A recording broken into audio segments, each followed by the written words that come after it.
भूत प्रेत कभी ऐसा हुआ इनकाउंटर सामने दिखे? हाँ हुआ है। 4-5 चिता जिस तरफ मैं बैठा था वहाँ 4-5 आराम से जल रही थी, तो आवाज आती है। कोई मोबाइल इंजीनियरिंग के पीछे भाग रहा है, कोई किसी को डॉक्टर बनना है, किसी को मैकेनिकल इंजीनियर बनना है, किसी को साइंटिस्ट बनना है, पायलट बनना है, अघोरी बनना है। ये पहले से सोच रखा था ऐसा कुछ है? कि जिसको इतना मैं दिन रात याद कर रहा हूँ, हाँ वो है। बस मुझे ये पता चला उसके बाद और ज़्यादा मेरा उनकी तरफ अट्रैक्शन बढ़ने लगा। मैंने घर में पूछा कि ऐसा कुछ हुआ था, बोले हाँ हुआ था।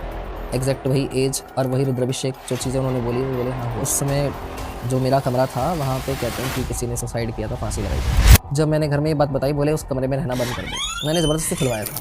डिटेल में बताओ, अघोरी है क्या? कई लोगों के मन में मांस खाते हैं, अपना मलमूत्र, कई कई चीजें हैं। ये तो सबसे ज़्यादा इस समय पे प्रचलित है।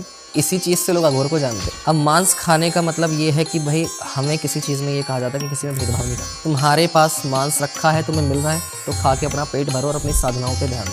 अगर तुम्हारे पास फल रखे हैं तो वो खा के अपनी साधनाओं पे ध्यान दो, क्योंकि ये शक्तियाँ कभी स्थूल रूप में नहीं दिखेंगी आपको। लेकिन मेरे हिसाब से तो जो अभी शक्तियों का जो प्रचलन है वो बुरे कामों के लिए ही यूज हो रहा है कलयुग में। तो 99% कह सकते हो, 97% जो तांत्रिक है, शाणे भगत है, मारण क्रिया है, यही सब चल रही है। फिर ये क्वेश्चन करा मैंने, कहा माँ काली जो है वो गलत काम कह रहे हैं, उनको वचन में हम बांध लेते हैं, फिर तो जो कहेंगे वो करना होता है। इतनी औकात किसी की नहीं है जो उसे वचन में बांध सके। पूरा ब्रह्मांड मेरे उदर में समाया हुआ है। मेरे तन पे एक वस्त्र तक नहीं है, तो मेरे जब तुम पूरे एक आकाश को नहीं ढक सकते, इतना बड़ा कपड़ा तुम्हारे पास नहीं कि तुम जो है सिर्फ आसमान तक को ढक सको, तो ये तो पूरा ब्रह्मांड मेरे उदर में समाया हुआ है, तो तुम इसको क्या ढकोगे, मुझे क्या ढकोगे? इसलिए मैं वस्त्र नहीं पहनती। 3100 रुपये में किसी लड़की को पाना नहीं हो सकता, क्योंकि वशीकरण की सामग्री इतनी महंगी होती है कि पहली बात तो वो करते बिल्कुल। करते पागल हो जाए। पर वो नियति है, क्योंकि शिव शक्ति के बिना अधूरे हैं। तो उन्होंने संसार को ये लीला दिखाई है, ये नहीं दिखाया कि मतलब क्या बोलते हैं उन्होंने ऐसा किया वैसा किया। वो संसार के सामने एक लीला उन्होंने प्रत्यक्ष करी है कि वशीकरण तो बाद में आएगा। कोई मोबाइल इंजीनियरिंग के पीछे भाग रहा है, कोई किसी को डॉक्टर बनना है, किसी को मैकेनिकल इंजीनियर बनना है, किसी को साइंटिस्ट बनना है, पायलट बनना है, अघोरी बनना है। ये पहले से सोच रखा था ऐसा कुछ है? नहीं, ये नहीं कह सकते, बचपन से थी वो चीज़। मतलब ये बोल सकते हो कि नेचर बचपन से अलग था, काफ़ी चीज़ें बचपन से मतलब उस तरफ एक झुकाव था, एक अट्रैक्शन उस कैसे तरफ था। कैसे पता लगा कि मेरे को इस राह पे जाना है? वो चीज़ें कह लो कि आपके साथ वो जब होता है कुछ ऐसा, तो वो चीज़ आपको पहले से खींचती है। आपके इष्ट जो होते हैं पूर्व जन्म से, जैसे आपके पिछले जन्म से आपके साथ पूर्व जन्म से चल रहे होते हैं, तो वो खींचते हैं वो। ठीक है, तो वो कुछ ना कुछ ऐसे आपको संकेत देंगे, कुछ चीज़ें आपको दिखाएंगे। वही मैं जानना चाहता हूँ, क्या संकेत थे? तो स्वप्न के माध्यम से वो चीज़ें दिखना, या आप ये कह सकते हो कि कुछ विचित्र घटनाएं होना, जैसे मंदिर की तरफ ज़्यादा एकदम से एक होता है नॉर्मली, एक लगाव होता है कि मंदिर से चलो भगवान से लगाव है। पर वो चीज़ अलग सी होती थी। मतलब कुछ ऐसे दृश्य दिखना जो कि शायद कभी देखे ही ना हो, कुछ ऐसी बातें फील होना कि जो कभी पता ही ना हो। और ये कह सकते हो कि तंत्र की ओर ज़्यादा एक लगाव, या ये कह सकते हो घोड़ियों को देखकर एक आकर्षण जो चीज़ है वो बचपन से होती थी। हाँ, पर कुछ टाइम के बाद वो बीच में छूट गई थी। ठीक है, ये चीज़ होती है कि जब बच्चा एक छोटा होता है, 5-6 साल की उम्र तक होता है, तब तक वो शक्तियाँ उसके साथ रहती हैं। उसके बाद वो तब तक का इंतज़ार करती है जब तक कि वो समझदार होकर के उस चीज़ में आने लायक ना हो जाए। उसके बाद वो दोबारा उसको जो है अपनी तरफ अट्रैक्ट करना शुरू करती है।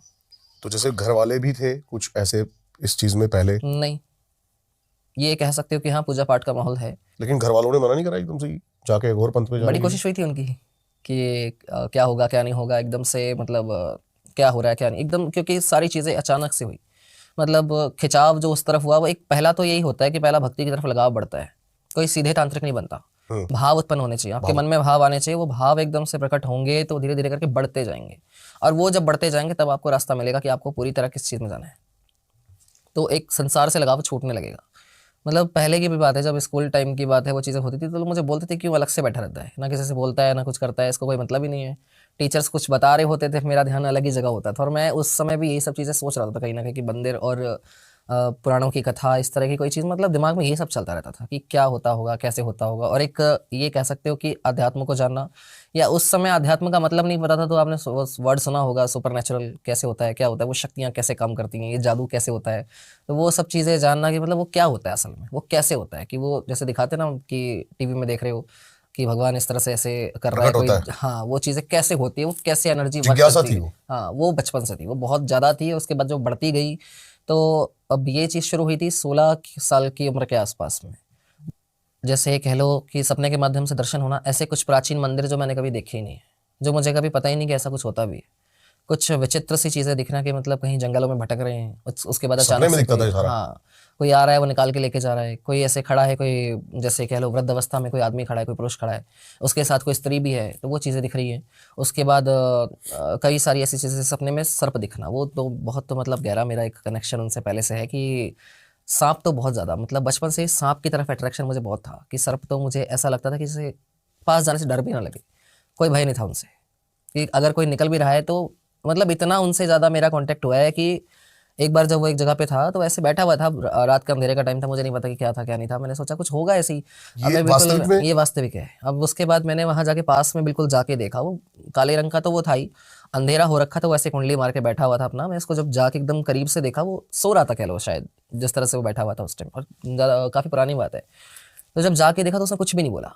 और उसके बाद आपने सुना होगा कि, अब देखा ही होगा कि सांप अगर उसके सामने चिल्लाओ, ज़्यादा हल्ला करो तो चला जाता है, वो नहीं गया। तो मेरे पास शुरू से ही सांपों का बहुत ज़्यादा वो रहा है कि मतलब आसपास दिखते ही दिखते हैं मुझे, कहीं भी जाऊँ वो चीज़ दिखेगी दिखेगी। अभी रिसेंट में और भी हुआ था, वो भी बताता हूँ उसके बाद। अब उस समय क्या हुआ, मैं साफ साफ चिल्लाया, सब आ गए वहाँ पे, वो फिर भी नहीं गया। तो वहाँ जब गया तो ना तो वो हिला ना कुछ हुआ, उसके बाद उसको हटाया तब भी वो जाने को तैयार नहीं था, वो आराम से बैठा हुआ है। उसके बाद उसको उठा के फिर बाहर लेके गए, और अच्छा खासा था, कोई चोट वगैरह नहीं लगी थी, उस आराम से वो बैठा हुआ था। उसके बाद अभी सावन की बात आई, जब सावन का महीना जब आता था तब भी बहुत ज़्यादा सांप, हर समय सांप, मतलब हर 4 दिन में 5 दिन में कुछ ना कुछ ऐसा होता था कि सांप आते आते थे। चाहे वो मुझे बाहर दिखे, कोई जंगल का रास्ता, जैसे मतलब जंगल, पूरा जंगल नहीं कह सकते, पेड़ पौधे जैसे ज़्यादा उस तरफ रहते हैं, जो हरिद्वार के एरिया में, तो वहाँ पे मतलब काफ़ी ज़्यादा ऐसा एरिया है, तो वहाँ पे सांप दिख रहे हैं। और उसके बाद अभी बीच में कुछ टाइम पहले की बात है, मैं जा रहा था सावन में, पैदल चलना था मुझे, होता था यहाँ से अपने मतलब जैसे स्थान से मंदिर तक जाना होता था, शमशान में मंदिर है वहाँ पे, वहाँ तक मुझे जाना होता था रोज शाम के टाइम पे। तो उसके बाद वहाँ जब मैं जा रहा था तो अचानक से ऐसा हुआ कि मैं पैर उठा के, जैसे चलने के लिए पैर उठाते, अचानक एक सांप बड़ी स्पीड में वो वहाँ से गया, हरे रंग का एक सांप था। अब मुझे नहीं पता था कि सांप है, और मुझे पता नहीं क्यों अचानक मुझे नीचे देखना चाहिए, ऐसा लगा कि कुछ जैसे किसी ने, ये कह लो कि इसे आगाह किया कुछ है। अब वो बड़े आराम से निकल के जा रहा, मेरा पैर ऐसे कैसी है ये, अब कुछ लोगों को विश्वास नहीं होगा लेकिन हुआ ऐसा कि वो आराम से जा रहा, उसने काटा तक नहीं, अब वो चला गया निकल के। ये चीज़ हुई, और कोई होता तो आराम से काट लेता है। समझ में आया संकेत क्या है सांपों के दिखने, जैसे आपकी भगवान बातों से? शिव, हाँ, महादेव इनका ही झलक बहुत, रहे हैं बातों से। हाँ, फिर व्यक्ति दिखना, उसके साथ कोई औरत। शुरुआत ही इनसे हुई है, हर चीज़ की शुरुआत। शिवलिंग दिखना, पुराने ऐसे मंदिर दिखना कि गंगा किनारे कोई शिवलिंग है, मंदिर है, छोटा सा बना हुआ है, पर जिस घाट पे जब मैंने जाके वो चीज़ महसूस करी कि दिख तो कुछ वैसा ही रहा है, बहुत टाइम बाद हुई वो चीज़। मुझे नहीं पता था कि वो मेरे घर के पास ही वो मंदिर था। अब बहुत टाइम से दिख रहा है, और ये कह लो कि जाता था मैं, ऐसा नहीं था कि मैंने पहले देखा नहीं था, लेकिन जिस तरह से वो दृश्य दिख रहे थे वो मैंने कभी ऐसा महसूस करने की कोशिश ही नहीं करी कि वो हो सकता है। अब ये कह लो कि समय बदला तो बदलाव हुए होंगे, अब क्या पता वो किस अवस्था की बात होगी या कब की बात होगी जो वो दृश्य दिखाई दे रहे होंगे, क्योंकि पूर्व जन्मों से रिलेटेड भी कई चीज़ें दिखाई देती हैं। तो वही उसी तरह का मंदिर, उसी तरह से वो गंगा जी बह रही है, वो सब चीज़ें हो रही हैं, वो बहाव चल रहा है, और वहाँ बैठ के पूजा करते हुए देखना, खुद को जल चढ़ाते देखना, इस तरह की चीज़ें करते हुए देखना, या फिर सपने में भगवान शिव का कोई मंत्र जपते हुए देखना। आसपास चारों तरफ सांप है और मंत्र चल रहा है कि मंत्र जप रहे हैं, और बीच में से निकल रहा हूँ, कोई कुछ नहीं बोला, ये सपने में ये चीज़ें दिखना। उसके बाद कई बार ऐसा हुआ कि जैसे खुला आसमान है, ये चीज़ें होती हैं। अब इन चीज़ों को देख के लोग मुझे बोलते थे पागल हो गया है, मेरे घर वालों ने पहले बोलना शुरू करा, ये तो पागल हो गया, इसको डॉक्टर को दिखाओ। अब मैं साथ वाले से पूछता तुमको कुछ दिख रहा है, बोले नहीं। अब मुझे वहाँ दिख रहा है कि कोई ओम की आकृति बनी हुई बादलों में, बादलों में? और रात के 7-8 बजे कौन सी आकृति होगी। एक बचपना भी उस समय था तो मुझे लगता था शायद मेरा भी वहम होगा। अब मैं किसी से पूछता तो वो कहते थे नहीं कुछ भी नहीं, और मुझे वो दिख रहा होता था। अब वो बोले कुछ भी नहीं है ऐसा, मैंने बोला है ऐसा, वो बोले नहीं है। उसके बाद कभी बादलों में शिवलिंग दिखना, इस तरह की चीज़ें दिखना, और प्रकृति से एक लगाव, मतलब कहते हैं कि जानवरों से डर इतना नहीं लगा मुझे आज तक। बहुत ज़्यादा एक प्रकृति से लगाव होना, ठीक है, अगर वो कभी ऐसा होता है कि चलो कोई हानिकारक जानवर है, ऐसा कोई जीव है, फिर भी डर नहीं लगता। मतलब ऐसा होता है कि कोई बात नहीं, क्या करेगा ज़्यादा से ज़्यादा, जब तक उसकी मर्जी नहीं होगी कुछ नहीं कर सकेगा। फिर उसके बाद एक और सबसे बड़ा संकेत जो मेरे लिए था कि मैं पूजा भी नहीं करता था, पर उनका नाम इस तरह से ऐसे मन में चलने लगा कि बस सारा दिन हर जगह हर समय वही दिखना है। शिव? हाँ, हर समय वही, हर जगह वही, हर जगह मेरे लिए वही, हर किसी में वही। और गुस्सा इतना ज़्यादा बढ़ गया था उस टाइम पे कि कोई अगर उनके बारे में कुछ बोल दे तो मुझे सहन नहीं होती थी। मतलब बस ऐसा लगता था या तो कुछ उठा के पटक दो या इसी को पटक दो जो बोल रहा है। और मैं बोल भी देता था उसी के मुंह पे कि दोबारा बोल मत देना। और मैं मतलब बहुत ज़्यादा एग्रेसिव और बहुत ज़्यादा गुस्से में कि क्यों बोल रहा है ये, ऐसे क्यों बोले, जब तुमको पता नहीं, तुमको मतलब नहीं, तुम कौन होते बोलने वाले। तो मुझे ये लोगों ने ये तक बोलना शुरू किया कि ज़्यादा पूजा नहीं करनी चाहिए, बाबा बन जाएगा। शुरू से बोलते थे लोग कि ज़्यादा पूजा नहीं करनी चाहिए, बाबा बन जाएगा, कि इसका तो इस तरह से होने लगा है कि ये तो बिल्कुल ही अलग रहने लगा है सबसे, कि सबके साथ रह के भी इसे कोई मतलब नहीं किसी से, वो चीज़ें हो रही हैं। मैंने कहा ठीक है, होना होगा, जो हो जाएगा, उनकी मर्ज़ी है वो। उसके बाद मुझे जो संकेत मिला कि मारण क्रिया जब मेरे ऊपर करी गई थी, ये दीक्षा से पहले की बात है, और उस समय मैं एक लोटा जल भी नहीं चढ़ाता था। लोग बोलते हैं ना कि पूजा पाठ करने वाले बचे रहते हैं, मानते हैं उस चीज़ को, लेकिन पूर्व जन्मों के कर्म भी होते हैं और फल भी होते हैं। तो वो शक्तियाँ तब से साथ चल रही थी और वो उस समय दिखते थे। मेरा मन उनकी तरफ बहुत ज़्यादा हो गया था। तो मारण क्रिया जब करी गई तो पूरे परिवार पे की गई थी, उस समय की बात है। वो बोले कि अब घर वालों ने बोला कि कुछ किया है किसी ने। मैंने बोला क्या ठीक संकेत है। मिले? उन किसी ने बुलाया था, मतलब रिश्तेदार ही लगते थे वो और परिवार के ही लोग थे। उन्होंने बुलाया, होली का टाइम था, उन्होंने कुछ खिलाया। अब ये कह सकते हो आप कि घर से आपने पूछा कोई इस बैकग्राउंड में था तो हाँ, जो माता जी हैं वो इस चीज़ में है। तो पर ये नहीं कह सकते कि वो अघोर पंथ में पूरी तरह उस समय थी। वो अपने बचपन से वो पूजा पाठ करती थी, लेकिन उनके साथ शक्तियों का एक कह लो कि प्रभाव रहना और कृपा रहना एक तरह से, तो उनको फील हो जाती थी वो चीज़ें। अब तो वो काफ़ी इस चीज़ में आगे हैं, लेकिन मतलब उनको पहले से ये चीज़ें फील होती थी। वो सब चीज़ें किसी के बारे में इंट्यूशन कहते हैं, सपने में दिख जाना कि क्या होने वाला है, तो उनको ये चीज़ें बहुत ज़्यादा होती थी। तो वो देख देख के मेरे मन में और ज़्यादा होता था कि इनको दिखता है, मुझे क्यों नहीं दिखता, मुझे भी देखना है। तो उसके बाद वो चीज़ें भी हुई थोड़ी बहुत, जैसे करके स्टार्ट हुई। तो उन्होंने बोला कुछ किया है इन्होंने, क्योंकि उनको फील हुआ। कहते हैं कि जागृत शरीर जब होता है या कह लो कि किसी शक्ति की कृपा होती है तो वो एहसास करा देती है कि कुछ सही है या गलत है। तो उन्होंने एहसास कराया कि हाँ कुछ हुआ है, और वो मुझे बोले कि कुछ तो किया है इन्होंने। मैंने कहा ठीक है, किया होगा। मैंने कहा कोई बात नहीं, महादेव देखेंगे। इतना बोल के मैं अंदर घर में आ गया। मैंने कहा कोई बात नहीं। रात होते तो सबकी तबीयत खराब हो गई और मुझे कुछ भी नहीं हुआ। ये 3-4 जगह लेके गए, किसी को बुलाया, तांत्रिक को बुलाया, वो सब कुछ हुआ। उसके बाद वो बोलते इसको तो कुछ हुआ ही नहीं, इस पे असर ही नहीं हुआ, कि इसके साथ कोई है जिसने इसे बचाया है। सबका एक ही जवाब था कि इस पे कुछ भी नहीं हुआ, इसके साथ कोई ऐसा है जो इसे बचा रहा है। वरना अगर कोई किसी के घर पे क्रिया करता है तो पूरे घर पे प्रभाव डालती है। पर मुझे कुछ नहीं होना और सबको होना, तो वो एक संकेत सबसे बड़ा था मेरे लिए। और उसके बाद दोबारा किया, फिर तीसरी बार फिर से किया। पर उस समय पहली बारी में तो खिलाया था, दूसरी बारी और तीसरी बारी वो कोशिश उन्होंने करी। वो जब नहीं खिला पाए तो उन्होंने क्रिया के माध्यम से वो चीज़ करी, कि दूर से ही करने की कोशिश करते हैं। पर जब तीसरी बार किया तो सोमवार का दिन था, और ये याद है मुझे आज भी, 6-6:30 बजे की बात है। तब जब हुआ तो पता चला कि अब बस मुझे इतना फील हुआ कि ऐसा बस बोलना है। मैंने इतना बोला कि जिसने किया होगा वापस जाएगा। अब मुझे नहीं पता था क्या होगा क्या नहीं, जबकि मुझे उस समय एक अक्षर भी नहीं पता था तंत्र का कि क्या होता है। और 2-2.5 महीने हद से हद हुए होंगे, 2 महीने, वो ख़त्म हो गई अपने आप ही। डेथ हो गई वहाँ पे उनके घर में। उसके बाद वो चीज़ मुझे पता चली कि हाँ कुछ तो है जो है यहाँ पे। फिर सबसे ज़्यादा जो मुझे क्लियरिटी मिली थी उस चीज़ में, वो एक साधक था जिनसे फिर मैं मिला था। और अब मैं पूरी स्टोरी उनकी नहीं बता सकता, क्योंकि वो अविश्वसनीय सी हो जाएगी उनके बारे में अगर उनका बैकग्राउंड मैं बताऊँ तो।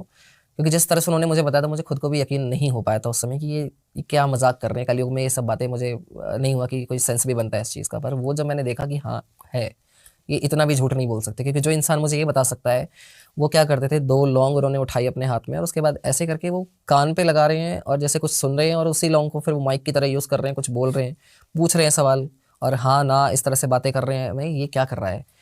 अब पहले तो मैं बोला ये पागल हो गया है। और ऐसा भी नहीं कि वो बहुत कोई ये कह सकते हो कि कोई पब्लिसिटी ज़्यादा उनकी हो या ऐसा कुछ। वो अपना लेबर का काम करते थे, अपनी नॉर्मल चीज़ें कर रहे थे, अपना लेबर का काम करना, और एक किराएदार की तरह वो वहाँ रह रहे थे घर पे। तब वो मिले थे, उन्होंने जब बताई, बोले कि तुम कुछ अलग हो। मैंने कहा क्या मतलब। तो जब उन्होंने देखना शुरू किया, वो एक ही चीज़ बोले, वो लॉन्ग से जब बातें करके, मैंने कहा क्या कर रही है, पागल हो गया है। उसके बाद वो जब मुझे बोला तुम 5.5 साल के थे जब तुम्हारी तबीयत बहुत ख़राब हुई थी। उस समय तुम्हारे जो परिवार के लोग हैं उन्होंने रुद्राभिषेक का पाठ बोला था कि ये बच जाएगा तो हम कराएंगे, क्योंकि डॉक्टर्स जवाब दे चुके थे। और मुझे ये बात नहीं पता थी। हाँ ये मुझे याद था कि बचपन में मेरी तबीयत ख़राब हुई है, पर मुझे ये नहीं याद था कि ऐसा कुछ भी हुआ था और कितनी उम्र थी। तो ये मुझे आज भी याद है कि हाँ ऐसा कुछ तो हुआ था कि हॉस्पिटल लेके गए थे, काफ़ी चीज़ें हुई थी वहीं पर। तो सबने कुछ ऐसा एडमिट वगैरह कराया था, तो रेफ़र भी हुआ था। ये चीज़ें मुझे थोड़ी बहुत याद है, पर एग्जैक्ट मुझे एज याद नहीं थी, कुछ याद नहीं था। पर जब उन्होंने बताया उसके बाद कहते तुम्हारे पास जो है, तुम्हें लगता है कि कुछ नहीं है, पर तुम्हारे ऊपर भगवान शिव की असीम कृपा है। और बोले कि तुम इस चीज़ में आगे तुम्हें रास्ता मिल जाएगा। समय आने 1-2 साल 3 साल में, समय आते ही साथ तुम्हें कोई ऐसा मिलेगा जो तुम्हारे गुरु के रूप में तुम्हारा साथ देगा और तुम्हें वहाँ तक लेके जाएगा। मैंने बोला ठीक है। अब उस समय उन्होंने कई चीज़ें बताई, बोले कि तुम्हारे साथ ये चीज़ें होती है। मैंने बोला होती है। तो बोले बस इतना जान लो कि किसी भ्रम में नहीं पड़ना, कुछ नहीं पड़ना। ये जो दिमाग तुम सोच रहे कि तुम्हारा दिमाग खराब हो चुका है, तुमको लोग पागल कह रहे हैं, ऐसा कुछ भी नहीं है। बोले सब उनके दिए जाने वाले संकेत है जिनको तुम्हें अब समझना चाहिए। समय आ गया तुम्हारा उस चीज़ का, कि तुम्हें ये कुछ भी तुम्हारे को नहीं भाएगा, धीरे धीरे करके सारे मोह छूट जाएंगे। अब उस टाइम मुझे लगा कि ठीक है देखते हैं जो होगा। लेकिन ये सुन के मुझे सबसे ज़्यादा खुशी हुई थी, मुझे ये सब सुन के नहीं हुई थी कि तंत्र वंत्र ये सब कुछ नहीं। मुझे बस इतना था कि हाँ चलो, मुझे ये सुनने को मिल गया कि हाँ वो साथ है मेरे, कि जिसको इतना मैं दिन रात याद कर रहा हूँ, हाँ वो है। बस मुझे ये पता चला। उसके बाद और ज़्यादा मेरा उनकी तरफ अट्रैक्शन बढ़ने लगा कि हाँ वो है तो चलो ठीक है, इससे ज़्यादा मुझे क्या चाहिए। तो उसके बाद मैंने घर में पूछा कि ऐसा कुछ हुआ था। वो बोले हाँ हुआ था। एग्जैक्ट वही एज और वही रुद्राभिषेक जो चीज़ें उन्होंने बोली, वो बोले हाँ हुआ था। तो वो करवाया, और सावन का ही टाइम था वो जब वो करवाया, रुद्राभिषेक करवाया था। ये बात होगी 27 जुलाई या 27 जून की 2020 या 21 की बात होगी।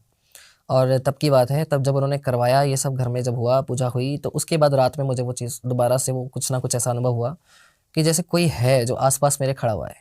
और उस समय की बात है, जो उस समय जो मेरा कमरा था, वहाँ पे कहते हैं कि किसी ने सुसाइड किया था, फांसी लगाई थी। और वो चीज़ भी मैंने नोटिस करी है कि जबकि मुझे आज तक मैंने उसका चेहरा नहीं देखा, मैंने कुछ नहीं देखा, और वो लड़का एक छोटा मुझे दिख रहा है मेरी एज का, कि मेरे साथ घूम रहा है, खेल रहा है, ये सारी चीज़ रोज़ दिखता था, वो रोज़ दिखता था। अब जब मैंने घर में ये बात बताई, बोले उस कमरे में रहना बंद कर दे। मैंने ज़बरदस्ती खुलवाया था, उसको खोलते भी नहीं थे, मुझे नहीं पता था कि इतना कुछ होगा। तो उस दिन जब वो पूजा हुई, तो उसके बाद ऐसा लगा कि जैसे कोई आया है और उसको बाहर लेके जा रहा है, उसको खींच के बाहर निकाल रहा है। और उसके बाद वो चीज़ें दिखनी मुझे बंद हो गई बिल्कुल। उसके बाद जितनी भी चीज़ें दिखती थी सब पॉजिटिव दिखती थी, कुछ भी नेगेटिव ऐसा नहीं दिखता था। और एक छोटा बच्चा मेरी एज का मेरे साथ खेल रहा है, उस समय मुझे क्या पता वो कौन था। जब मैंने चेहरा बताया, बोले उन्होंने फोटो दिखाई, पुरानी कोई फोटो पड़ी होगी, बोले हाँ। जब मैंने देखा तो मैं था कि ये सही में हो सकता है, ये जो सेम चेहरा मुझे सपने में दिख रहा है वो मुझे सामने कैसे फोटो में वो कैसे दिख सकता है, जिसको मैंने आज तक नहीं देखा। तो ये चीज़ें होती हैं। तो ऐसा नहीं है कि मेरे साथ भूत प्रेत वाली कहानी नहीं हुई है, वो भी बहुत पहले हुई है, और उसके बाद जाके ये सारी चीज़ें शुरू हुई थी। अघोर पंथ ही क्यों चुना? जैसे कि बहुत सारे और रास्ते हैं, नागा साधु, भक्ति मार्ग, या फिर आप कह सकते हो तंत्र मार्ग, अघोरी। सब जुड़ा हुआ है, अच्छा। भक्ति से ही शुरुआत होती है हर चीज़ की। और अघोरी, ये कह सकते हो आप कि अघोर पंथ जो होता है वो भक्ति को एक सिस्टमेटिक वे बोल लो, या ये कह लो अपने इष्ट के प्रति इतना समर्पित हो जाना कि सारे मोह जब छूट जाते हैं, व्यक्ति का जब भेदभाव मिट जाता है हर चीज़ से, कि ये बुरा है, ये अच्छा है, ये साफ है, ये गंदा है, ये मैला है, ये स्वच्छ है, सब मिट जाएंगे। कोई छोटा है, बड़ा है, या किसी को जो है कोई तुच्छ है या कोई उच्च है, ये सारे भेदभाव जिस समय मिट जाएंगे, वो अघोर की अवस्था होती है। और वो एक भक्त की परम अवस्था होती है जब वो डिटेल में पहुंचता है। बताओ, अघोरी है क्या? कई लोगों के मन में मांस खाते हैं, अपना मलमूत्र, कई कई चीजें हैं। ये तो सबसे ज्यादा इस समय पे प्रचलित है, इसी चीज से लोग अघोर को जानते हैं, जबकि ये पूरी दुनिया सबसे अलग है उसकी। हम्म। होता सब कुछ है, पर नहीं भी होता, दोनों चीजें हैं। अब मांस खाने का मतलब ये है कि भाई हमें किसी चीज में ये कहा जाता है कि किसी में भेदभाव नहीं करना। अगर तुम्हारे पास मांस रखा है, तुम्हें मिल रहा है, तो खा के अपना पेट भरो और अपनी साधनाओं पे ध्यान दो। अगर तुम्हारे पास फल रखे हैं, तो वो खा के अपनी साधनाओं पे ध्यान दो, अपना पेट भर के अपनी साधनाओं में ध्यान दो। तुम्हें ये नहीं सोचना कि तुम्हें भोजन एकत्रित करने में समय को व्यर्थ करना है, ऐसा कुछ करना है। तुम्हें जो मिल रहा है खा के काम चलाओ। किसी दिन नहीं भी मिल रहा है तो भी कोई बात नहीं, भजन से ही पेट भर के अपने भगवान का भजन करो, ठीक है, अपनी साधनाओं पे ध्यान दो। तो भेदभाव मिटाने की बात होती है। हाँ, जो है शव का भक्षण करते हैं लोग, कहते हैं कि मुर्दा खाना, ये सबसे ज़्यादा जो होता है, इसके पीछे भी एक बहुत लेकिन ये होता है। पर इसके पीछे का रहस्य बहुत एक बड़ा है कि पहले के समय में क्या होता था, आज के समय में आप देखोगे शमशान जाओगे, हर जगह एक रिस्ट्रिक्शन है, ठीक है, कि यहाँ नहीं जाना, हर जगह कैमरे लग गए, ठीक है, हर जगह लोग जो हैं, हर जगह लोग अपना जो है कैमरे वगैरह लगा करके बैठे हैं, ठीक है, वहाँ क्या कर रहे हैं कि नहीं, कोई नहीं आ सकता, कोई पूजा नहीं कर सकता, वो सारी चीज़ें हैं। तो बहुत वो चीज़ें जब हो चुकी हैं, पर इतना रहन सहन का नहीं हो पाता कि शमशान में सारा दिन हम रह सकें। और वैसे भी अगर रहते भी तो दिन में हम वहाँ कुछ नहीं करते, रात का काम होता है। पर उसमें भी एक चीज़ आती है, लोगों के मन में डर रहता है कि हमारे परिवार की चिताएं जल रही हैं, उसमें कुछ ऐसा कर रहे हैं, ऐसा कुछ नहीं होता। हमें सिर्फ भक्ति की बात होती है, हमें वहाँ की पवित्र भस्म चाहिए होती है, उसको हम पवित्र मानते हैं, गंदा नहीं मानते। वो चिता जल रही है लोगों के लिए तो बेकार होगी ना, वो परिवार वाले जला के चले गए, उन्होंने थोड़ी सी अस्थियाँ चुन ली, उसके बाद जो है जला के चले गए, वो अपना काम हो गया उनका।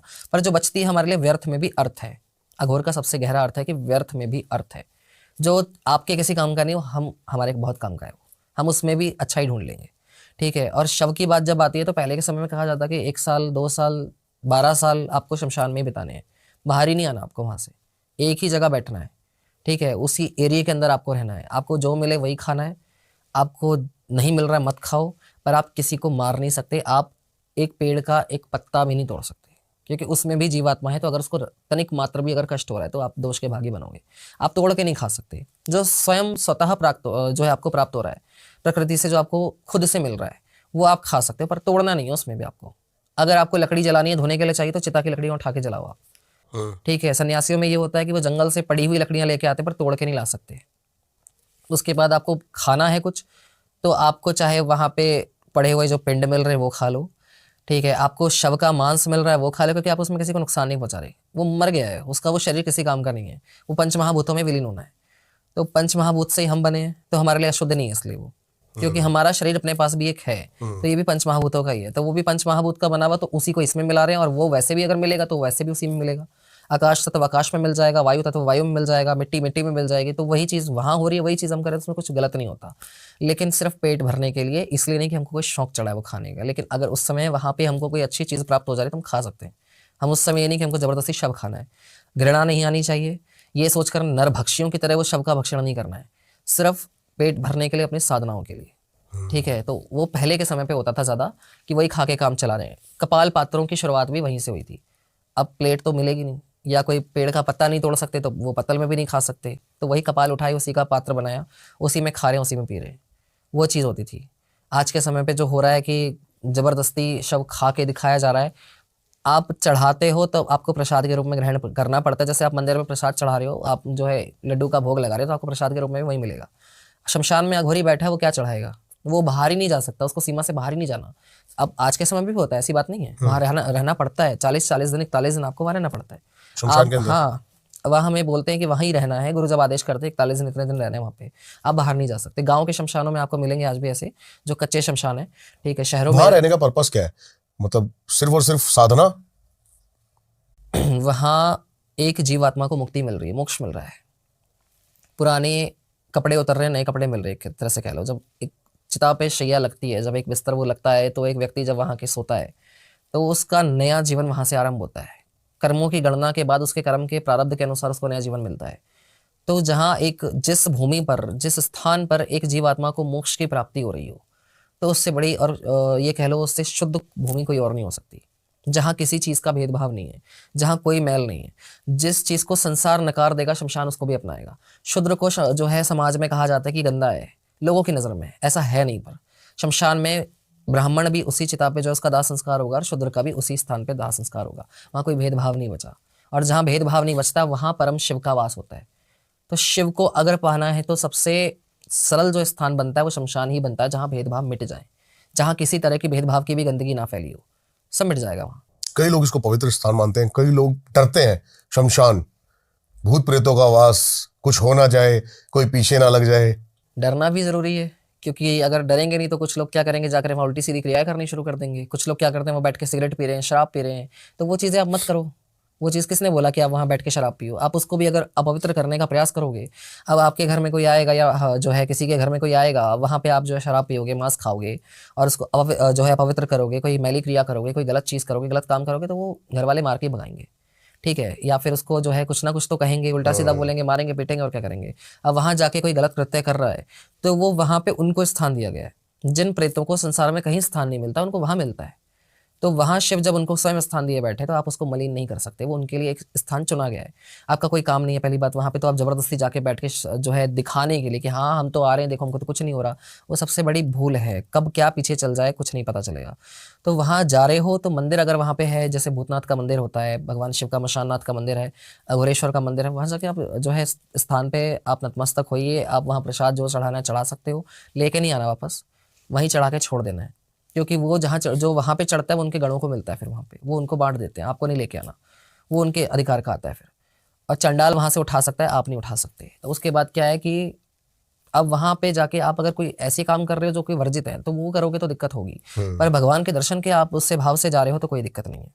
ठीक है, तो ये चीज़ है। तो अपवित्र तो वो कहीं से कहीं तक नहीं है। शमशान अघोरी में तुमसे- नियम है कि आपको नहा के वहाँ बैठना है साधना के लिए। अगर जा रहे हो तो आप सात्विक विधान से जा रहे हो तो बिल्कुल तो नहा के बैठना, पवित्र होकर के जाना है। चप्पल अंदर लेके नहीं जानी। लोग चप्पल लेके जा रहे तो भूत तो आएंगे ही, प्रेत तो आएंगे। शमशान के अंदर चप्पल भी लेके नहीं ले जा सकते, चप्पल नहीं ले जा सकते, नहा के जाना है, साफ कपड़े होने चाहिए, ये सारी चीज़ों का ध्यान रखना पड़ता है। एकदम से इतने सारे अघोरी देखने को मिलते हैं जब महाकुंभ आता है। कहाँ होते हैं उससे पहले ये? अपने अपने स्थानों पर है। अब कोई जो अपने घरों में बैठा है, क्योंकि अघोर के लिए कहीं से कहीं तक नहीं लिखा गया कि घर त्यागना है। वैरागी है अघोर, सन्यासी नहीं है। ये भ्रम अगर किसी के मन में पल रहा है कि अघोरी सन्यासी होते हैं तो मिटा दिया जाए। ये भ्रम मेरा आपने 1 मिनट में तोड़ दिया। जब मेरे दिमाग में ये बात आई कि जो खुद महादेव हैं वो गृहस्थ हैं। वो ग्रस्त है, तो उससे बड़ा अघोरी कौन, और उसके सिवा अघोरी कौन? हम्म। उनके सिवाय कोई अघोरी नहीं है संसार में, उनके सिवाय कोई पूरी तरह सन्यासी नहीं है। हम सिर्फ उनके नियमों का पालन, उनको फॉलो कर रहे हैं, एक तरह से कह लो उनके अनुयायी हैं हम, उनके नियमों का पालन कर रहे हैं। और वो भी जितना हमसे हो रहा है उसमें भी हम, अब आप देखो कोई भी स्तोत्र का पाठ करोगे, कोई भी पूजा पाठ करोगे, लास्ट में कहते हैं नाक रगड़ के क्षमा याचना करो। और क्षमा याचना के लिए कोई स्तोत्र का पाठ कर दो, स्तुति पढ़ दो, क्षमा स्तुति पढ़ो। क्यों बोलते हैं? क्योंकि 100 गलतियां, 1000 गलतियां हमसे उस समय भी हो रही है, पर एक शिव ही है जिनसे कभी गलती नहीं हुई। तो हम फिर भी उनके स्तर के कभी नहीं हो सकते, तो पूरी तरह तो हम कहला ही नहीं सकते। वैसे हम उन्हीं के स्तर के हैं, क्योंकि शिव खुद कहते हैं हर मनुष्य शिव तुल्य ही है, एक आयु को छोड़कर।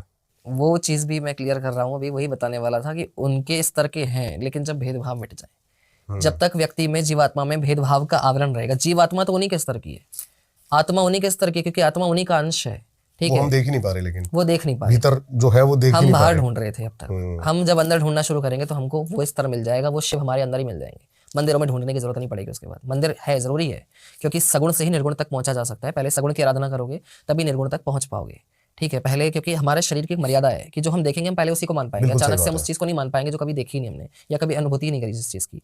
तो अगर मानना है उस चीज़ को तो पहले उसको साकार रूप में देखना पड़ेगा। इसीलिए भगवान ने साकार स्वरूप में जो है अपने अपने आप को अवतरित किया है, प्रदर्शित किया है। तो पहले साकार को जानने के बाद उसके बाद हम निर्गुण तक पहुंचे। शिव कहाँ है वैसे? हृदय के अंदर वास करते हो, हर जगह वास करते हो, हर जगह वास। आप कुछ भी उठा के देख लो, आप मिट्टी भी शिव उठा है। के देखो, हुआ है, ठीक है, उन्हीं की ऊर्जा वही हर जगह व्याप्त है। शिवलिंग का आकार आप जब देखोगे सब कुछ उन्हीं के अंदर है, उनसे बाहर उनसे परे कुछ नहीं है। समस्त ब्रह्मांड उन्हीं के अंदर उनके ओमकार के स्वरूप में ही समा रखा है। वो ध्वनि मात्रा है और वो ध्वनि मात्रा की ऊर्जा ही पूरे ब्रह्मांड को रचती है और वही अपने आप में लय कर लेती है। बिल्कुल सही बात है। तो अभी अलग मैं कहीं पढ़ रहा नहीं। था इस चीज के बारे में, तो उसमें पढ़ा जो समझ में आया मैंने, हर एक इंसान पूछ रहा है परमात्मा कहाँ है।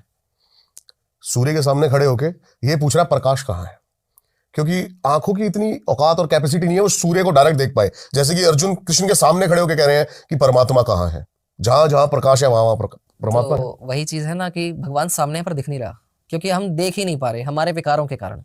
हम उसी चीज को बाहर ढूंढने में लगे पड़े। लेकिन अगर देखो तो सूरज भी भगवान, एक कहते हैं कि सूर्य को भगवान की उपाधि दी गई है, परब्रह्म की उपाधि दी गई है, उनके एक प्रमुख स्वरूप की उपाधि दी गई है।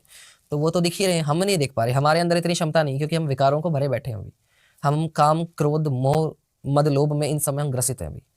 हम इन चीज़ों में ही भटक रहे हैं। तो जब हम उनसे भटकना बंद कर देंगे, उनमें हम अपने अंदर देखना शुरू करेंगे, तो अंदर जो अंतरात्मा में लौ जल रही है वही प्रकृति का एक स्वरूप कह लो या उसे ही परम ब्रह्म कह लो, वही परमात्मा का अंश है, हमारी जो अंतरात्मा है। तो पहले अंदर ढूंढो, बाहर तो हर जगह फिर खुद ही दिखने लगेगा। और जिसने अंदर ढूंढ लिया उसको फिर हर जगह भगवान दिखेगा, बाहर भी। वो परम सत्य को जान जाएगा। आपको देखें चाहे किसी और को देखे, वो मनुष्य तो क्या, वो चींटी से लेकर मनुष्य तक सब में भगवान ही दिखेगा। फिर वो शरीर नहीं देखेगा, फिर आकार प्रकार नहीं देखेगा, फिर वो देखेगा कि जीवात्मा तो वही है, उसी का अंश है। तो भगवान कितना कठिन है लेकिन ये प्रवृत्ति से ही निवृत्ति, प्रवृत्ति से ही निवृत्ति है। आप पहले उस चीज का भोग करोगे तभी आप योग तक पहुंच पाओगे। तंत्र की परिभाषा क्या है? एक व्यवस्था, लेकिन उसके अलावा भी एक परिभाषा है, भोग में योग को ढूंढना। सब कुछ करते हुए भी उस चीज में उसको ढूंढना जिसको हम बाहर ढूंढ रहे हैं। या ये कह लो कि आप तंत्र में संभोग भी होता है, सब कुछ होता है, भोग भी होता है, लेकिन उस भोग में भी योग को ढूंढना है। तो तंत्र की जब बात आती है तो भोग में भी योग ढूंढना, मतलब सब कुछ आप कर रहे हो पर उसमें भी आपको योग महसूस करना है। बिल्कुल सही बात है। ये चीज़ है, ठीक है। आप जब तक ये कह लो कि आप भोगोगे नहीं, जब तक आपकी वो भोग की जो ये कह लो लालसा पूरी नहीं होगी, आप मूलाधार से ऊपर नहीं उठ सकते। तो आप परमात्मा की तो बहुत दूर की बात है। बिल्कुल सही बात है। मूलाधार प्रकृति से जुड़ाव है, धरती से जुड़ाव है उसका, मृत्युलोक से जुड़ाव है उसका, ठीक है, भौतिकता से जुड़ाव है। जब तक आपकी ये लालसा नहीं मिट जाएगी कि हमको ये सब चाहिए, तब तक आप उसी से ऊपर नहीं उठ पाओगे। और इस लालसा से उठने के लिए क्या है कि आपको किसका सहारा लेना पड़ेगा? आपको परमात्मा के नाम का सहारा लेना पड़ेगा, योग का सहारा लेना पड़ेगा, उनके किसी स्वरूप का सहारा लेना पड़ेगा। जब आप उनमें लीन होना शुरू करोगे तब आप इन चीज़ों से मोह छोड़ पाओगे। तो वो छोड़ना ज़रूरी है। तो पहले अंदर ढूंढोगे, और अंदर ढूंढने की बात आएगी तो जटिलता से निकलने के लिए गुरु की जो है आवश्यकता पड़ती है, क्योंकि गुरु ही बताएंगे कब किस रास्ते में कैसे चलना है। क्योंकि सब कुछ हमारे सामने, किताब हमारे सामने, सब कुछ हमारे सामने है। टीचर ही पढ़ाएगा, बुक कैसे टीचर ही पढ़नी है। पढ़ाएगा, किताब सामने रखी है पर हम फिर भी पढ़ के भी समझ ही नहीं पाएंगे। बिल्कुल सही बात है। उसका असली अर्थ एक अच्छा गुरु ही बता पाएगा। और वो आज के समय में मिलना बहुत मुश्किल हो जा रहा है इस समय, लेकिन फिर भी ढूंढने से तो भगवान भी मिलता है, तो गुरु तो मिलेंगे मिलेंगे। देखो, मैं जहां तक करीब 100 पॉडकास्ट कर चुका हूँ तंत्र के, एक बात तो मेरे को क्लियर समझ में आई कि हमारी औकात नहीं है कि गुरु को ढूंढे, गुरु खुद ढूंढता हुआ में आ जाएगा। ये बात बिल्कुल गहराई की है। शास्त्रों में भी यही चीज कही गई है, शिष्य गुरु को नहीं ढूंढता, गुरु शिष्य को ढूंढता है। लेकिन यहाँ गुरु को ढूंढने का मतलब एक चीज और अर्जुन है। ने कृष्ण को थोड़ी ढूंढा था। तो यहाँ एक गुरु को ढूंढने का एक अर्थ और है। अगर शिष्य गुरु को ढूंढ रहा है तो शिष्य को शरीर नहीं ढूंढना गुरु का, शिष्य को गुरु तत्व का आवाहन करना है। क्योंकि ये संसार में कोई भी गुरु रिक्त नहीं है। अगर कोई कहता है ना मेरा कोई गुरु नहीं है, क्यों नहीं है? निगम तंत्र के अनुसार परम गुरु भगवान शिव है, और वो जगत गुरु आदि गुरु हैं। तो वो हर किसी के गुरु हैं, वो राक्षसों तक के गुरु हैं। तो आप कैसे कह सकते हो कि हम गुरु रिक्त हैं? हम कैसे कह सकते हैं कि हमारा कोई गुरु नहीं है? वो तो सबके हैं पहले से, बस आवाहन करना है उनका। ये जरूरत है हमें कि हमको उनको ये चीज़ बोलने कि आप एक शारीरिक रूप में हमें आकर के दर्शन दो, ताकि हमारा मार्गदर्शन सरलता के साथ हो सके। क्योंकि हमारे शरीर की इतनी क्षमता नहीं है जो हम डायरेक्ट आपको पहले से पहले देख पाए। पहले एक शारीरिक गुरु हमारे सामने होगा, उसमें हम आपके दर्शन करेंगे, तब हम आपके निर्गुण स्वरूप को पूरी तरह जान पाएंगे, वो भी आपकी इच्छा से। तो ये जरूरी है कि गुरु तत्व का आह्वान करना चाहिए, ना कि गुरु को ढूंढते फिरो। सिर्फ गुरु तत्व का आह्वान करो, गुरु आपको खुद ढूंढ लेंगे। वो खुद आकर के आपको बताएंगे कि हाँ हम आपके गुरु हैं और आप हमारे शिष्य। पावर की बात करते हैं एक बार अघोर पंथ के। क्या महसूस हुआ, क्योंकि आप बिल्कुल ही एक अलग पद्धति से आकर अघोर, ऐसा भी नहीं कि शुरू से चलती आ रही है आपके साथ, आके अघोर में जब आवाज तो समझ में क्या आया कि क्या है अघोर, ताकत क्या है? कह सकते हो कि जिसने ऊर्जा के परम स्रोत को जान लिया उसके लिए कुछ भी असंभव नहीं है। लेकिन जब आप इसमें आ जाओगे, जब अपनी अघोर अवस्था में आओगे, तब सिद्धियों की लालसा ही छूट जाएगी। पाने के बाद भी लालसा छूट जाएगी। आपके पास होगा सब कुछ लेकिन आपको लालसा नहीं होगी। आपके पास सब कुछ होने के बाद भी आप किसी को ये नहीं बोलोगे हाँ मैं सब कुछ कर सकता हूँ। आप कहोगे मैं तो कुछ करता ही नहीं हूँ, क्योंकि मैं ही खत्म हो जाएगा वहां पे। मैं शब्द ही मिट जाएगा। जब पिंडदान हो गया, जब शरीर तक समर्पित हो गया, प्रकृति से मिला ये शरीर, पंचमहाभूत जो इसमें जो है स्थापित हैं, जब यही वापस हमने समर्पित कर दिए एक तरह से कि आध्यात्म के तौर पे, तो फिर हमारे पास अपना बचा क्या है? हम तो खुद भी जब उसको समर्पित हो रहे हैं, अपनी अंतरात्मा तक को उनको समर्पित कर चुके हैं, तो फिर हमारा कुछ नहीं रहेगा, सब उसी का है। फिर जो करवाएगा वो भी वो करवाएगा, जो करेगा वो भी वो करेगा। तो सब कुछ मिलेगा, इसमें सिद्धियां भी मिलेंगी, सब कुछ मिलेगा। लेकिन परम लक्ष्य जो होता है घोर का, वो सिद्धियों की प्राप्ति नहीं होता, वो ईश्वर के करीब पहुंचना होता है और उनके करीब पहुंचकर उनके चरणों की सेवा और उनमें विलीन हो जाना, मोक्ष पा लेना लास्ट में जाके। ये होता है अघोर का जो असल लक्ष्य होता है। अघोर एक अवस्था है, ठीक है, और तंत्र उस तक पहुंचने की एक व्यवस्था है। आप सिस्टमेटिक वे से जब आप अपनी उस अवस्था तक पहुंचोगे तो वही तभी अवस्था परमात्मा जो से आपको पा- मिलेगी, हाँ वो अघोर होगी। जो सब चीजों से, जो सब अंधकार से परे हो जाए, जो घोर अंधेरे से बाहर आ जाए, जिसको हर जगह प्रकाश दिखे, वो अघोर की एक अवस्था होती है। वो फिर हर जगह अपने ही इष्ट को देखेगा, अपने परमेश्वर के दर्शन करेगा।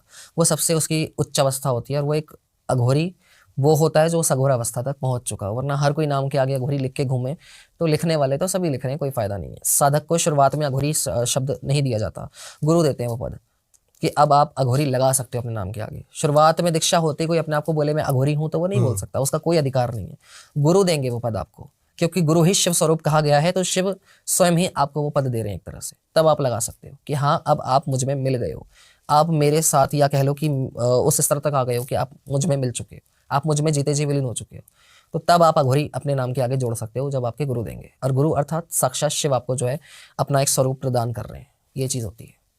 तो सिद्धियां मिलेंगी, सब कुछ होगा, जन कल्याण के लिए मिलेंगी। पर अगर आप इस लालच में आ गए कि आपको एक के बाद एक के बाद एक सिद्धियां करनी है और उससे व्यापार करना है, अपना पैसे कल्याण कमाने करना हैं, हाँ, तो वो बेकार है, किसी काम का नहीं है। अपना कल्याण इतना जरूरी है क्योंकि एक नाव, जब जो नाव चलाने वाला है, जब उसको खुद ही तैरना नहीं आता या उसको खुद ही पतवार चलानी नहीं आती, तो दूसरे को भी पार नहीं करा सकता। ठीक है, तो हमें जो पार कराएगा वो हमारा गुरु कराएगा, उसके बाद हम आगे उसका प्रसार करेंगे। और इतना होना चाहिए हमारे पास कि हम उस चीज को आगे दे सकें। ठीक है, देने वाले हम कोई नहीं होते। ज्ञान जो है वो शक्ति स्वरूपा माना गया देवी भागवत पुराण के अनुसार, वो शक्ति का स्वरूप है। शक्ति को दूसरा नाम जो है ज्ञान स्वरूपा है। तो ज्ञान हमारा नहीं है, वो उन्हीं की इच्छा से प्रदर्शित हो रहा है, उन्हीं की इच्छा से जो है प्रसारित हो रहा है। अगर हम उसको गलत तरीके से करेंगे अपने विकारों के आवेश में आकर, तो दोष लगेगा। पर अगर उसको जैसा है सरलता के साथ उसको पहुंचाएंगे, तो उस चीज़ का जो है प्रभाव संसार में भी सही तरह से फैलेगा और उसका एक कह लो कि जो सही अर्थ है वो लोगों तक पहुंचेगा। तो सिद्धियां पाने के बाद भी इसकी लालसा नहीं होनी चाहिए। उन सिद्धियों से सिर्फ अपनी अवस्था तक आप बढ़ाओ, ठीक है, उस अवस्था तक पहुंचो। अघोरी का सिर्फ इतना सा काम है कि सिद्धियां मिलेंगी, पर परमात्मा तक पहुंचने के लिए वो सीढ़ियां बनेंगी। वो जो सिद्धियां होंगी एक एक करके सीढ़ियां बनेंगी, एक स्टेप्स आपको मिलेंगे कि एक एक सीढ़ी करके आपको परमात्मा तक पहुंचना है। उन सिद्धियों का रोल अघोरी के जीवन में सिर्फ इतना ही होता है।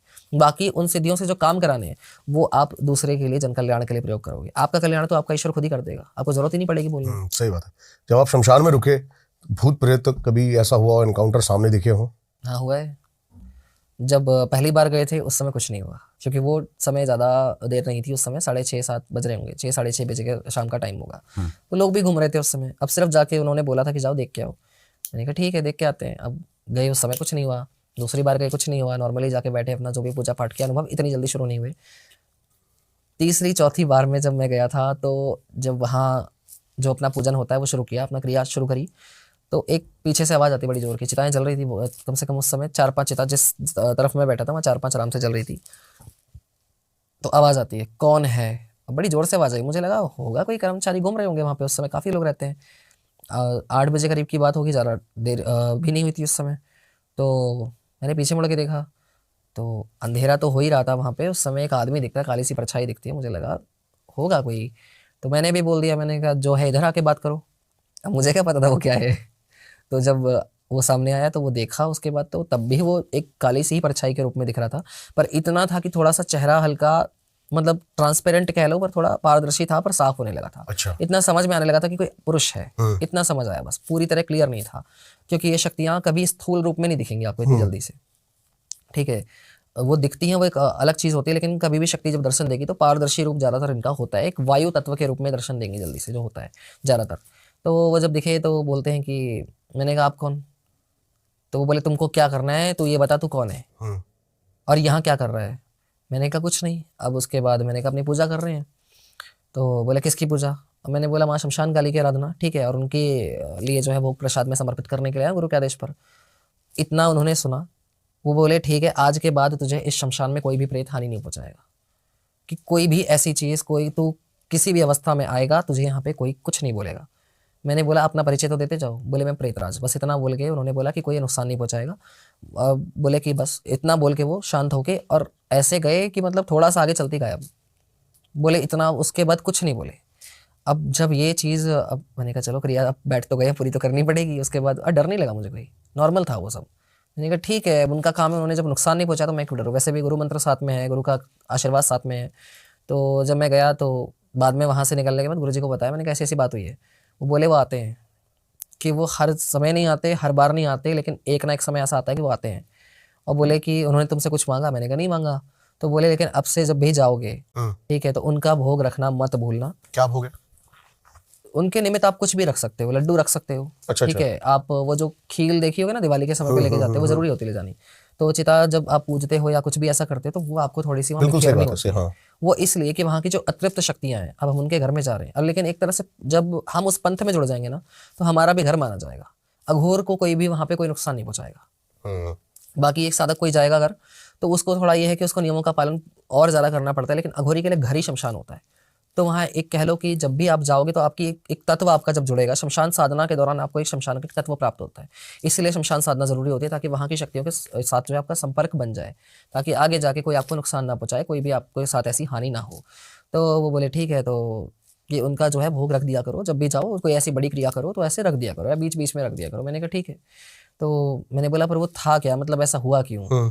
बोले कुछ नहीं। बोले वो प्रेतराज जो होते हैं वहाँ के संरक्षक होते हैं, और द्वारपाल के बाद जो अंदर जो देखभाल करते हैं, जो रखवाली करते हैं, वो वही करते हैं, ठीक है। तो वो आप नुकसान नहीं पहुंचाएंगे वो जब तक। बोले वो जब आते ही ज़रूर हैं वो, इसलिए कि उनको एक तो ये रहता है कि कोई यहाँ आके कोई ऐसी क्रिया ना करे जिससे किसी प्रेत को पीड़ा हो। प्रेतराज है तो उनका ध्यान भी वो रखते हैं, तो प्रेतों को पीड़ा ना दे कोई, या कोई ऐसी मलिन क्रिया ना कर रहा हो जिससे किसी और को नुकसान हो रहा हो।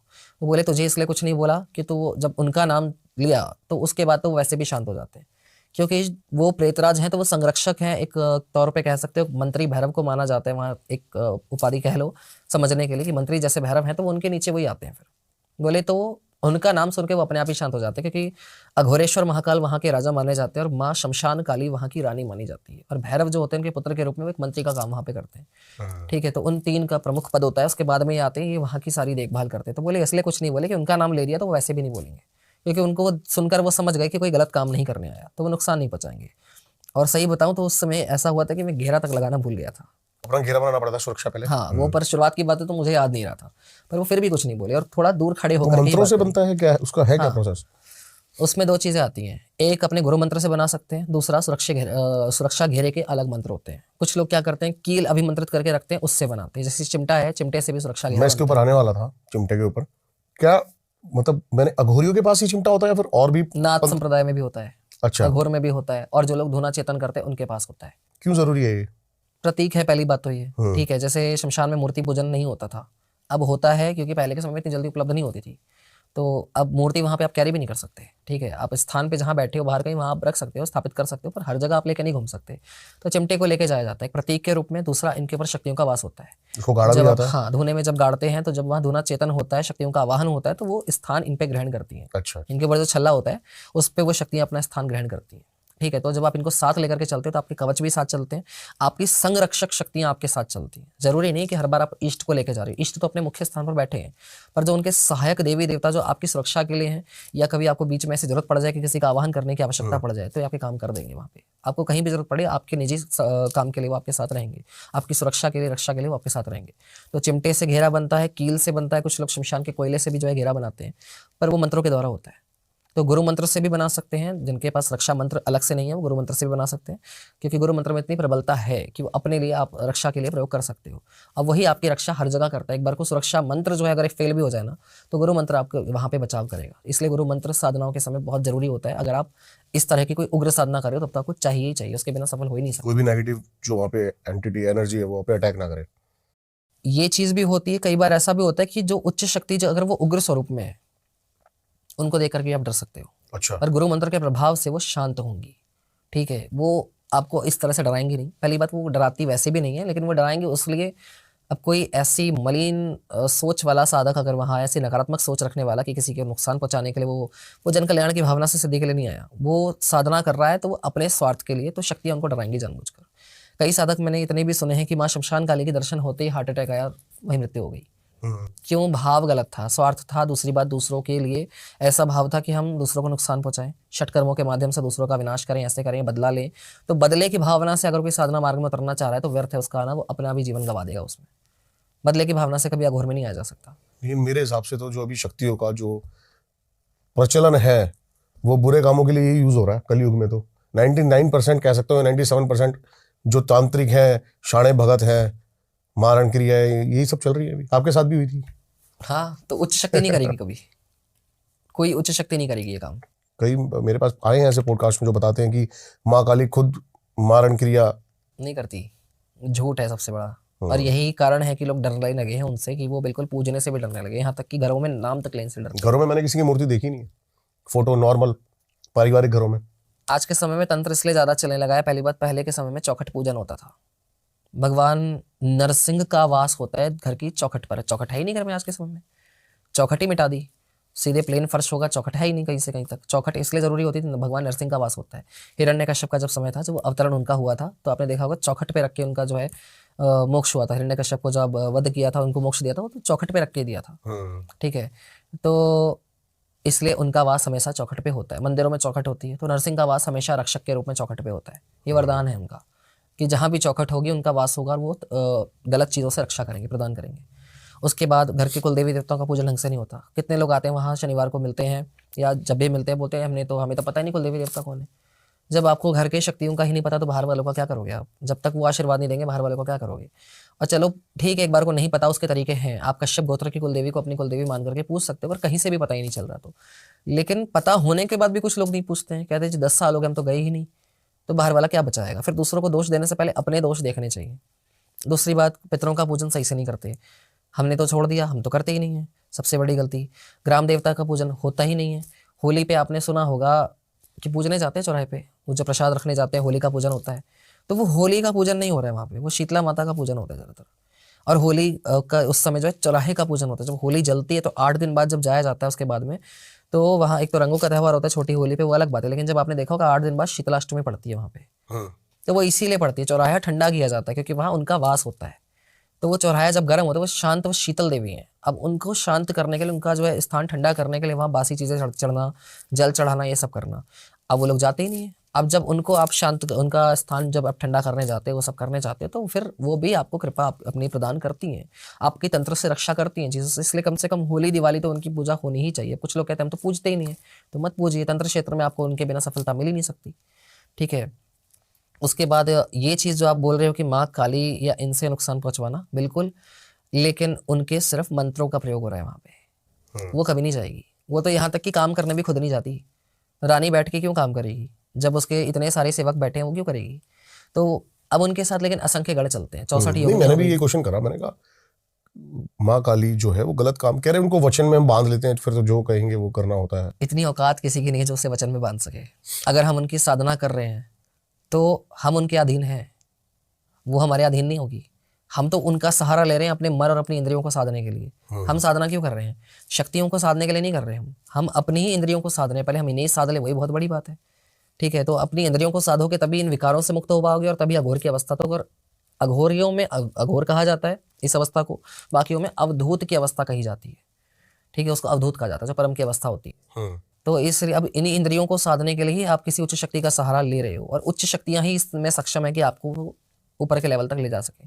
ठीक है, तो वो शिव शक्ति के ही किसी ना किसी स्वरूप को या उनसे जुड़े स्वरूप को या फिर जो है त्रिदेवों के किसी स्वरूप को आप इनकी ही आराधना जब करोगे, अब मैं नहीं बोला कि इनकी मतलब इन्हीं की, मतलब इनके ही सारे जो स्वरूप हैं जो उच्च शक्तियों में उच्च श्रेणियों में आते हैं, उनमें से आप किसी की भी साधना कर लो, काल भैरव की आराधना कर लो या उनके किसी रूप की कर लो, तो वही आपको ऊपर तक लेके जा सकते हैं, वही आपको मोक्ष का रास्ता दिलवा सकते हैं। अब ये लोग क्या करते हैं, सोचते हैं कि हमने माँ काली की जो है आराधना करी तो वचनबद्ध हो जाएगी, कभी वचनबद्ध नहीं होती। माँ काली या कोई भी उच्च शक्ति या कोई भी भगवान के रूप में जो आप जिनको पूजते हो, वो एक ही चीज में वचनबद्ध हो सकते हैं, आपके भाव, वो भाव के अधीन हो सकते हैं। उसके अलावा कोई ऐसी शक्ति, कोई ऐसा तंत्र, कोई यंत्र, कोई मंत्र कुछ नहीं है जिससे आप उनको अधीन कर लो या उनको अपने सिद्ध कर लो, कभी नहीं हो सकता। कहने की बात है, कहने की बात है, कभी नहीं हो सकता। और उन तक पहुंचना ही बहुत बड़ी बात है। और उन तक पहुंचना है तो अपने मन में इतना प्रेम जगाना पड़ेगा कि, और प्रेम कैसा होता है, निश्चल होता है, निष्कपट होता है, निस्वार्थ होता है। आप अपने दुश्मन को भी ये कहोगे जा तुझे माफ किया, जिस समय आपके मन में उनके प्रति प्रेम जाग जाएगा। आपको लगेगा ठीक है ना, जो करा उसने किया, उसके कर्म उसके साथ, हमारा दुश्मन तो है ही नहीं, हम क्यों दुश्मनी पाले, सब माँ के बच्चे हैं। तब आप कहोगे कोई बात नहीं ना, वो भी माँ का है, तो हमारी दुश्मनी नहीं है। जब इस अवस्था तक आपका प्रेम पहुंच जाता है तब आपको वो मिलती हैं और तब जाके वो आपके साथ चलती हैं पूरी तरह से, वरना कोई सिद्धि, कोई तांत्रिक कुछ नहीं कर सकते। और अगर कोई कहेगा ऐसे कैसे, तो मल और मणि सबसे बड़ा उदाहरण है इसमें, जो कि कहते हैं ना राक्षसी तंत्र से माँ काली का जो है तांत्रिक विधान शुरू हुआ है, ऐसा नहीं है। भगवान शिव ने सबसे पहले उनको जगाया था, ठीक है, अपनी अघोर विद्या से भगवान शिव ने सबसे पहले माँ काली का स्वरूप जागृत किया था। और शिव ने ही माँ काली को नरमुंडों की माला पहनाई थी पहले, अच्छा, इसीलिए वो पहनती हैं। और सबसे पहला अधिकार भगवान शिव का है, इस पर भी अभी आगे बात कर लेंगे। तो जब मल और मणि ने जब तांत्रिक विधान से उनको प्रयास किया कि अपने अधीन करने का, सिद्ध करने का, वही सिद्धि की बात सबसे पहले वहां से शुरू हुई थी। तो जब उन्होंने कोशिश करी तो दो भाई थे, एक भक्ति भाव में रहता था, एक जो है वो अपने अहम में था, अपने आवेश में था कि हम तो जो है यंत्र के माध्यम से उनको कैद कर लेंगे। यंत्र का निर्माण सबसे पहले असुरों ने ही किया था, माँ काली के जो यंत्र है। अब वो किया, उन्होंने बुलाया, माँ आई, बिल्कुल आई, लेकिन उसको एक को लग रहा था माँ उसके अधीन होकर के, उसके तंत्र की शक्तियों से अधीन होकर के आई। पर वो ये मूर्ख ये बोल चुका था उस समय पर कि तंत्र के वक्ता भगवान शिव हैं, जिन्होंने अपने वचनों से तंत्र के निर्माण को किया, तो तंत्र को उत्पन्न किया है, तंत्र विद्याओं को उत्पन्न किया भगवान शिव है। और उनकी संचालिका जो उसमें ऊर्जा प्रदान कर रही है, जो उसमें प्राण डाल रही है उस विद्या में, वो माँ काली स्वयं है, उनके बिना चल ही नहीं सकता। तो उसी के तंत्र से उसको क्या वश में करोगे। तो आई, बिल्कुल आई, वो यंत्र पे खड़ी भी हुई, पर उसको लग रहा था वो मेरे तंत्र मंत्र से आई है, लेकिन दूसरे को पता था वो मेरी भक्ति से आई है। तो जो दूसरा भाई था वो सारा दिन माँ के प्रेम में पागल रहता था और उसको बड़ा बुरा लग रहा था कि इनको अधीन करेंगे। उसको तो ये था, उसके भाई ने इतना बोला कि हम जो है माँ को बुला लेंगे, फिर माँ हमारे साथ रहेगी, तो वो भक्ति भाव से वो पागल हो गया कि ठीक है माँ हमारे साथ रहेगी। अब एक भक्त को तो और क्या चाहिए कि माँ मेरे साथ हो जाए, अपना इष्ट अपने साथ हो जाए। तो वो तो इस प्रेम में पागल था कि माँ मेरे साथ रहेगी, माँ मेरे साथ रहेगी। वो सारा दिन यही करता रहता था, माँ कब आएंगी, माँ को कब बुलाओगे। और जब माँ आई तो वो बड़ा खुश हुआ। पर लेकिन जब उसने दूसरे ने ये किया कि अब तो माँ आ गई, मेरे अधीन हो गई, तो इनकी सिद्धियों से हम जो है पूरे संसार पे राज करेंगे, सृष्टि का विनाश कर देंगे, अपने हिसाब से हम चलाएंगे।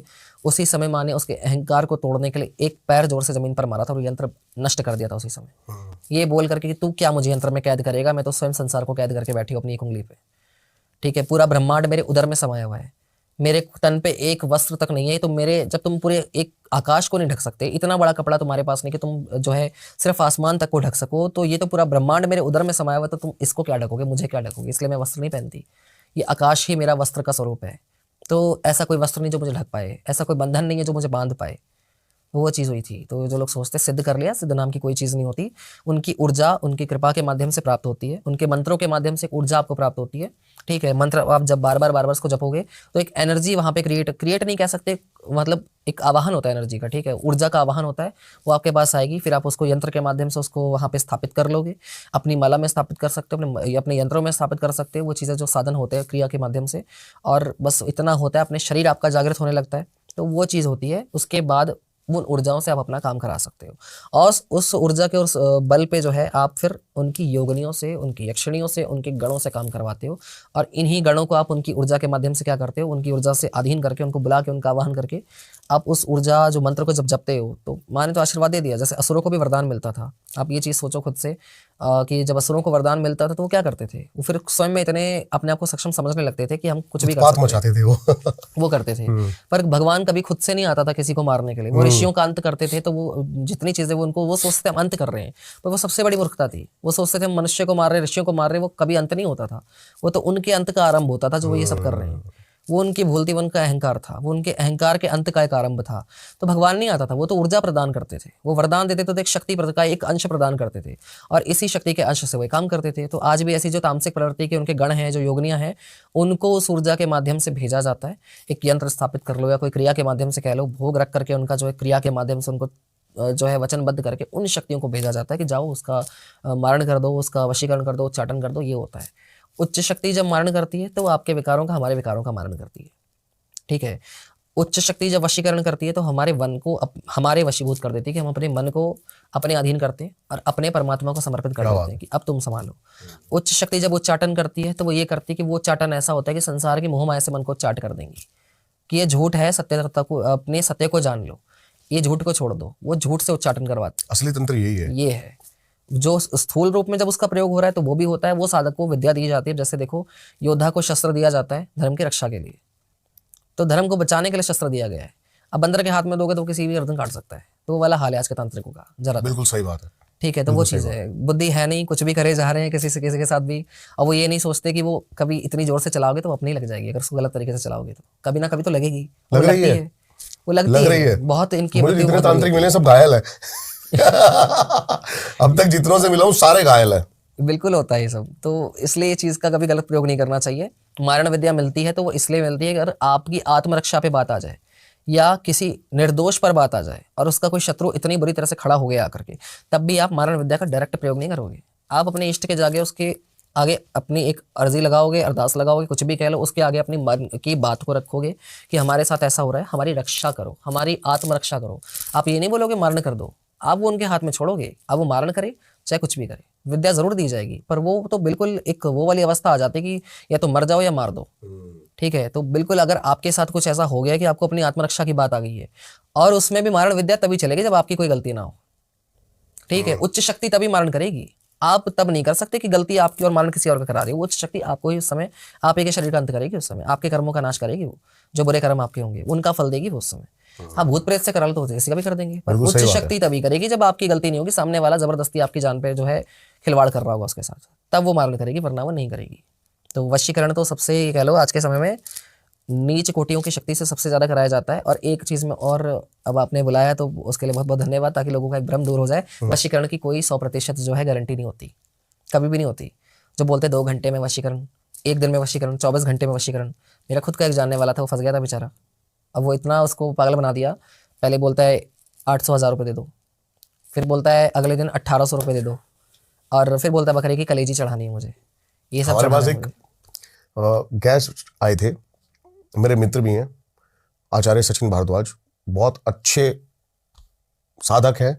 और जब मैंने बोला ना कि सब घायल हैं, तो ये शायद बचे हुए हैं भी। एक ये है, कुछ ऐसे तांत्रिक हैं जिनके साथ मैंने पॉडकास्ट किया जो उनके अंदर से दिख रहा होता है कि शिवानी दुर्गा मैम है एक एनर्जी फील होती है, एक एनर्जी फील होती है, साधकों के साथ होती है ये चीज। तो लगता है कि अभी तो तंत्र बचा हुआ है। जब आपने बोला तो मैं मिलने गया हुआ था, तो वहां पर उनके एक कंसल्टेशन के लिए कॉल आया हुआ, बात याद आ गई। मैं सुन रहा था, मैं देखना चाहता था कि मेरे माध्यम से लोगों के पास कैसे लोग आ रहे हैं। तो उसने बोला 3100 रुपए उनकी एक जो है वो दान राशि होती है।